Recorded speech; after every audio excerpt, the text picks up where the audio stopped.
बारिश में टपकने लगी है छत तो ना करें चिंता, छाबड़ा हार्डवेयर है ना, बड़ा बम मिश्रा हॉस्पिटल के सामने। दिए गए नंबर पर संपर्क करें, एक बार जरूर विजिट करें। सभी तरह का पेंट एवं हार्डवेयर से संबंधित सामान भी यहाँ मिलता है। प्रदेश के खंडवा के पदम कुंड का हाल आपको दिखा रहे हैं। कल दरअसल यह बात उठी थी कि जो टेम्परेरी कुंड बनाए गए हैं उनमें प्रतिमाएं पूर्ण रूप से विसर्जित नहीं हो पा रही, लेकिन स्थिति आप देखकर समझ गए होंगे कि प्रतिमाएं इस बार इतनी बड़ी थी कि पदम कुंड में भी पूर्ण रूप से विसर्जित नहीं हो पाई। आपको स्थिति देखकर समझ में खुद ही आ जाएगा। कई प्रतिमाएं ऊपर हैं और इस बार बहुत बड़ी बड़ी प्रतिमाएं बनाई गई थी, क्योंकि अब शहर का विस्तार हो रहा है। ऐसे में टेम्परेरी तौर पर 4 कुंड बनाए गए थे ताकि शहर के अलग अलग कोनों में लोगों की सुविधा के लिए कुंड का निर्माण कराया गया था, वो अपने एरिया में ही विसर्जन कर लें। बहरहाल कल रात को इस पदम कुंड में विसर्जन को लेकर बवाल भी हुआ था, नाराज़गी भी देखने में आई थी और कई विषयों को लेकर लोगों ने अपनी बात कही थी। इस विषय पर हमारे साथ जो है खंडवा के MIC सदस्य राजेश यादव भी हैं, जो नगर निगम की टीम का हिस्सा है, महापौर जी की टीम का हिस्सा है, उनके परिवार से भी आते हैं। राजेश भैया, कल रात को लोग बड़े नाराज़ हो रहे थे, पदम कुंड में विसर्जन नहीं करने दिया जा रहा। जो कुंड बनाया गया है, एक तो उसके पानी को लेके भी लोगों को थोड़ी दिक्कत थी, दूसरा उसमें प्रतिमाएं विसर्जित नहीं हो पा रही थी और उनका ये कहना था कि कहीं ना कहीं प्लानिंग अच्छी थी लेकिन उसमें अव्यवस्थाएं थी। क्या कहना चाहेंगे? देखिए, विरोध और विवाद जैसी तो कोई स्थिति बनना भी नहीं चाहिए। विरोध और विवाद जैसी तो ना कोई स्थिति थी ना बनना चाहिए। हम भी हिंदू संगठन से जुड़े हैं और हिंदू हमारे मन में भी ये भावना है कि हमारे गणेश जी का विसर्जन और महापौर जी, नगर निगम पूरी परिषद और हमारे शहर के सभी जो जनप्रतिनिधि हैं, सभी का एक ये सोचना होता है कि हमारे त्यौहार एक आस्था से मने और पूर्ण गरिमा के साथ विसर्जन हो, जिसमें कि हमारे पहले में हम देखते आए हैं पिछले 10-12 सालों से कि पदम कुंड काफ़ी ऊपर तक भर जाता था।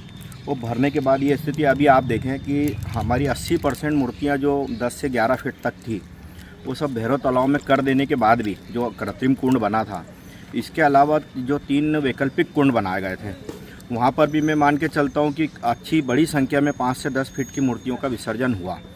और रही बात पदम कुंड की, तो पदम कुंड में विसर्जन करने से हमारा कोई विरोध या विवाद जैसी कोई स्थिति थी भी नहीं, ना है। हमारा सोचना ये था कि रात के 9-10 बजे तक जितनी छोटी मूर्तियाँ थी, क्योंकि बड़ी मूर्तियाँ एक आयोजन करके और भव्य अपने तरीके से आती है, तो सब मूर्तियाँ बॉम्बे बाज़ार से आती, तो हमारा एक लक्ष्य ये था कि जो मूर्तियाँ यहाँ तक आती हैं हम देखते हैं 11 बजे तक क्या व्यवस्था, 10 बजे तक, और 10 बजे के बाद में फिर प्रशासन से बैठ के महापौर जी और सभी जनप्रतिनिधि बैठ के एक आग्रह करें कि सर अभी यहाँ क्षमता नहीं है और पानी का भराव उसमें इसलिए नहीं हो पा रहा था कि कहीं रिसाव था। फिर भी 16-17 फीट पानी था और जनता में आपने उत्साह कल दिन में पूरे शहर की जनता ने देखा है। अब मेरे मुंह से किसी चीज़ की बड़ाई करना या बोलना ये उचित नहीं होगा। शहर की जनता इसका व्यू खुद आपके चैनल को जब देखेंगे कि पूरा खंडवा शहर देखता है, काकू में समझता हूँ हर बच्चा देखता है, तो एक ये व्यू वो खुद देंगे कि भैरव तालाब की व्यवस्था कैसी थी। आज पहली बार ऐसा हुआ जो लोगों की भावना होती थी कि लोग अपने हाथ से मूर्ति विसर्जन करें, तो भैरव तालाब पे काफ़ी बैरिकेड था, सब था, लोगों ने अपनी बहुत श्रद्धा से सब चीज़ किया। और भैरव पदम कुंड में डुबाने का जो प्रश्न था, इसमें किसी का विरोध कुछ नहीं था। प्रयास ये था कि वहीं विसर्जन हो जाए और रात को 10 बजे बाद अगर ऐसी स्थिति बनती तो यहाँ करते, क्योंकि ये निर्णय कलेक्टर महोदय का था। इसमें महापौर जी की तरफ से किसी प्रकार का कोई प्रतिबंध नहीं था कि तुम पदम कुंड को बंद कर दें। ये डिसीजन था कलेक्टर का। अब कलेक्टर महोदय और ये लोग बैठ के वहीं की वहीं डिसीजन लेते रहे। उनने जब ऐसी स्थिति बने तो वहाँ आके करना था। उस टाइम मौके पे कोई जनप्रतिनिधि मौजूद नहीं था। सब शहर में गणेश प्रतिमाएं जो आ रही थी उनके स्वागत और इस कार्यक्रम में बिजी थे।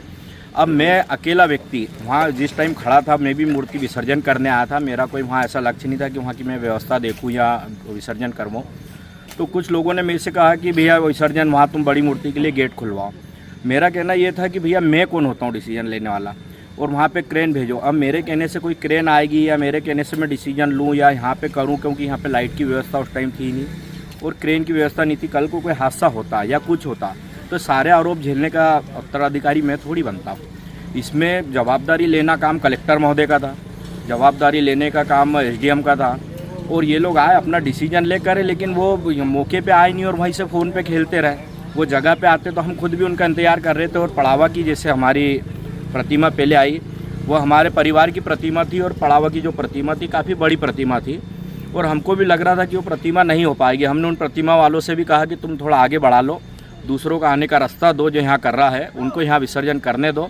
बड़ी प्रतिमा के बारे में जैसे ही कलेक्टर महोदय और हमारे सभी जनप्रतिनिधि मिलकर जो डिसीजन लेंगे वैसा करेंगे। इस मूर्ति को आगे बढ़ा लो, दूसरों को रास्ता होने दो। विवाद जैसी कोई स्थिति थी नहीं। इस बीच में हमारे विधायक प्रतिनिधि जी आए, उनने प्रशासन से बात की।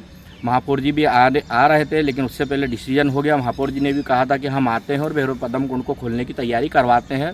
और नगर निगम की टीम को भी बोल दिए थे, 2 क्रेन वालों को भी बोले कि वहाँ की व्यवस्था करो, वहाँ बड़ी मूर्तियाँ वहीं होगी। तो ऐसा कोई विरोध नहीं था। अभी आप देख ही रहे, ये स्थिति देखो, ये स्थिति हो जाती है कि अभी 4-5 प्रतिमाएँ बड़ी और आने वाली है, आज भी आने वाली, कुछ बची है शहर में। तो वो प्रतिमा आएगी तो आप बताओ ना इसमें जगह कहाँ रहेगी, जबकि इसमें से निकालना चालू कर दिए। देखिए साइड में रखी है और इधर रखी है, तो ये गंदगी नहीं हो अपना। और जिस हिसाब से आज शहर बढ़ रहा है, मैं समझता हूँ 10 किलोमीटर शहर बढ़ गया। शहर की 65,000 से ज़्यादा लोगों के घर हैं। 65,000 घर में मान के चलो कि 35 से 40 हज़ार हिंदू समाज के लोग जो हर घर में मूर्ति को अपने विराजित करता है। आज ये 35-40 हज़ार लोग जब मूर्ति विसर्जन करने जाए तो इनके लिए कुंड की क्या व्यवस्था है। तो ये एक प्रयास था, छोटा सा प्रयास था कि 3 जगह अलग अलग कर दे ताकि जहाँ के लोग हैं उनको उसी क्षेत्र में पास पड़े। तो ये हमारा प्रयास था, ये हमारा कोई हठधर्मी या ऐसा ये नहीं था कि हम बोले कि इधर करो। हम पब्लिक को सुविधा देना, और आगे भी मैं मेरे जनप्रतिनिधियों से भी ये निवेदन करना चाहता हूँ सभी से कि सब इस मामले में, और हमारे हिंदू संगठन के भी जितने नेता हैं, मैं उनसे भी ये कहना चाहता हूँ कि आप लोग आने वाले भविष्य में, जैसे माता जी आ रही है, अगले साल के जो गणेश विसर्जन है इसके लिए डिसीजन ले। और हमारे यहाँ पे कुछ ऐसे बड़े कुंड का जिस हिसाब से 20 फीट, 22 फीट, 23 फीट, 27 फीट तक मूर्तियाँ बन रही है, तो हम इस छोटे से पद्म कुंड के भरोसे नहीं रह सकते हैं। इसके लिए बैठ के कोई बड़े से तालाब, सरोवर या इसकी कोई व्यवस्था जहाँ से पब्लिक भी आ जा सके, पब्लिक को पूरी सुविधा मिले, पानी की भरपूर व्यवस्था हो, पार्किंग की पूरी व्यवस्था हो, ऐसा कोई विकल्प हमारे शहर के जनप्रतिनिधि ने भी, हमारे मुख्यमंत्री जी से भी हम आग्रह करेंगे, महापौर जी से कहेंगे, विधायक जी से कहेंगे कि मुख्यमंत्री जी से आग्रह करें कि ऐसी कोई व्यवस्था करें कि जिसमें शहर के लोगों को गणेश विसर्जन में सुविधा मिले और हमारे जो प्रतिमा है उनका सम्मान है और सम्मान पूर्वक विसर्जन हो। बस यही हमारी सोच है, बाकी कोई विरोध नहीं है। मैं राजेश यादव, जल विभाग प्रभारी, नगर निगम खंडवा। एक बात और सामने आ रही है कि पानी जो है जहाँ विसर्जन कुंड थे, खासकर ये भैरव तालाब वाला, ये गंदा पानी था, ऐसे ही लोग शिकायत कर रहे थे। भैया आप लोगों ने देखा है, मैं समझता हूँ कि उसका जो 7-8 दिन काम चला है, और इन 7-8 दिन में आपने रेगुलर देखा कि रेगुलर जो पानी चला है सभी कुंडों में, हर जगह हमने नर्मदा जल का पानी उन कुंडों में भरा है। जैसे किशोर नगर वाला भी जो हमारा बना ITI के पीछे, उसमें भी नर्मदा जल की लाइन से पानी भरा गया, और फिर रामेश्वर वाले में भी नर्मदा की टंकी का पानी हमारा भरा गया, और भैरव तालाब में भी कुएं का और नर्मदा का दोनों पानी मिलकर भैरव तालाब में भी भरा गया। तो ये तो हमारे लिए गर्व की बात होना चाहिए कि वे नर्मदा मैया के जल में हमारे खंडवा की मूर्तियों का विसर्जन। ये जितने भी कुंड थे इसमें नर्मदा जी का जल था? नर्मदा जल, इसमें एक कुएं का भी पाइप था और एक नर्मदा जल का पाइप था। अच्छा। तो दोनों तरफ का पानी इसमें मिक्स था, कहाँ पे, भैरव तालाब में। और बाकी हमने रामेश्वर में भी नर्मदा जल भरा है, और वहाँ पे ITI में भी नर्मदा जल। कुल मिलाकर नर्मदा मैया, तो हम तो ये हमारे लिए तो गर्व की बात है कि नर्मदा मैया के जल में हमारी मूर्तियों का विसर्जन किया गया। तो अगली बार जो है और बेहतर आप इसको करने का प्रयास करेंगे, क्योंकि संख्या बहुत बढ़ रही है श्रद्धालुओं की। तो ऐसे में इसको लेके जो टेम्परेरी कुंड है, इनको व्यवस्थाएं और बेटर की जाएंगी। और जो प्रतिमा है, एक अपील आप और कर सकते हैं जो लोग प्रतिमा बनाते हैं, क्योंकि अपने यहाँ जो कुंड है उनकी हाइट, डेप्थ जो है नीचे 20 फीट तक है। तो 20 फीट तक की प्रतिमाएं बन जाए तो फिर ये हाइट वाला और नए कुंड बनाने की जरूरत नहीं पड़ेगी। देखो, ये हमारे निवेदन करने से ज़्यादा मायने रखता है लोगों की सोच। जो लोग हमारे गणेश पंडाल करते हैं, लाखों रुपया खर्च करते हैं, 10 दिन का एक उत्सव मनाते हैं, तो उन लोग ने भी ये सोचना चाहिए कि हमारी मूर्तियाँ, जैसे हमारा पद्म कुंड हम कितना भी कर ले तो 22 फीट से ज़्यादा इसकी गहराई है नहीं, नीचे चट्टान है, सभी शहर के नागरिक जानते हैं। तो वो लोग ही ये डिसीजन ले कि हम मूर्ति को 20 से 18 से 20 फीट तक बनाएं, काफ़ी सुंदर बनाएं, आभूषण से सजाएं, और मूर्ति की आइट साइड में खूब उसकी हम सजावट करें, और मूर्ति की हाइट से थोड़ा बचे, जिससे कि बिजली के तारों में भी नहीं अटकेगी, और पूर्ण तरह से हमारी मूर्तियाँ भी विसर्जन हो जाएगी। बारिश में टपकने लगी है छत, तो ना करें चिंता, छाबड़ा हार्डवेयर है ना, बड़ा बम मिश्रा हॉस्पिटल के सामने। दिए गए नंबर पर संपर्क करें, एक बार जरूर विजिट करें। सभी तरह का पेंट एवं हार्डवेयर से संबंधित सामान भी यहाँ मिलता है।